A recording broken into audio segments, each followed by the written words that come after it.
CGP का जो protest है वो नीट के पेपर लीक के कारण हुआ था। ये अब प्रोटेस्ट नहीं रहा, ये एक पूरा सर्कस बन गया है। एक एक करके सबकी कहानी सुनो, सच बहुत चौंकाने वाला है। पहले आते हैं अभिजीत दिपके पे, जो कॉकरोच जनता पार्टी के फाउंडर हैं। ये पहले आम आदमी पार्टी के डिजिटल कैंपेन्स में काम करते थे। पुराने सोशल मीडिया पोस्ट्स अभी भी घूम रहे हैं। फिर ये यूएस चले गए अपने हायर एजुकेशन के लिए, और जैसे ही ये मूवमेंट वायरल होने लगा, अचानक से इंडिया पे आ गए और डायरेक्ट स्टेज पे चले गए। सोनम वांगचुक 19 दिन से भूख हड़ताल पे हैं, 9 किलो वजन गिरा चुके हैं। लेकिन ये कितने लेजिटिमेट हैं ये मैं आप लोगों पे छोड़ता हूँ, या इसके ऊपर कभी और बात करेंगे। इतने दिनों का कैंप, इतना लॉजिस्टिक्स, रोज का खर्चा, चलता कैसे है? 150 लोग रोज प्रोटेस्ट साइट पे रहते हैं। खाने के टाइम ये नंबर 300 तक पहुंच जाता है। टेंट्स, साउंड सिस्टम, पानी, खाना, रोज का भारी खर्चा। सीजीपी कहता है सब पब्लिक डोनेशन से चल रहा है, पर अभी तक कोई फाइनेंशियल रिकॉर्ड ही पब्लिक नहीं किया गया कि फंडिंग्स आ कहाँ से रही हैं। पहले कहा गया था कि ये मूवमेंट एकदम नॉन पॉलिटिकल रहेगा, लेकिन अचानक से आम आदमी पार्टी की अतीशी आती हैं। टीएमसी की महुआ मोइत्रो स्टेज पे भाषण देती हैं, और सीपीआईएम के जॉन ब्रिटास भी शामिल हो जाते हैं। एक के बाद एक सब इसी एक स्टेज पे आ जाते हैं, so called non political protest पे। फिर आते हैं एक्टर प्रकाश राज। ये वही राज है जो उमर खालिद के घर उनके पेरेंट्स से मिलने गए थे, और कई बार पब्लिकली स्टेज पे खालिद का सपोर्ट कर चुके हैं।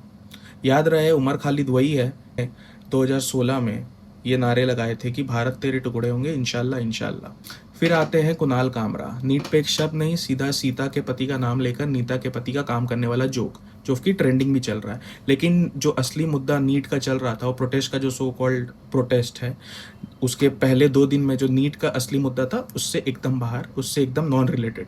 फिर आती हैं 4 जुलाई को अरुंधति रॉय, जो अपना सॉलिडेरिटी दिखाने के लिए पहुंचती हैं।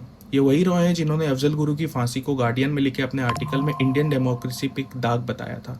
और ये रॉय 2010 के एक बयान के अनुसार, इनके हिसाब से कश्मीर इंडिया का एक इंटीग्रल पार्ट ही नहीं है। तो सवाल सिंपल है, ये हमें इंडिया के बारे में क्या सिखाने आई है जिन कश्मीर को अपना नहीं लगता इनको? और ये वही अरुंधति रॉय है जिनका बहुत खास रिलेशन रह चुका है यासीन मलिक के साथ। याद रहे, यासीन मलिक वही इंसान है जो 90s में हुए कश्मीर फाइल्स, जो आपने मूवी देखी है, उसका जो मेन चेहरा था वो यासीन मलिक से ही इंस्पायर्ड था। हिंदू की मास किलिंग का मेन एक्यूज्ड वही था। साथ में प्रशांत भूषण, जिनका पुराना कनेक्शन उमर खालिद जैसे लोगों से रहा।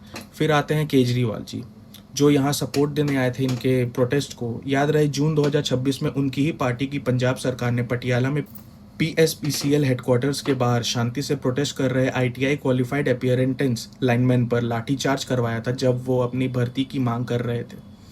जिनके अपने राज्य में क्वालिफाइड यूथ को लाठीचार्ज मिलता है, वो दूसरे स्टेट के स्टूडेंट्स के लिए स्टेज पे खड़े हो जाते हैं। सच खुद देखो, फुटेज खुद पढ़ो, फैसला खुद करो।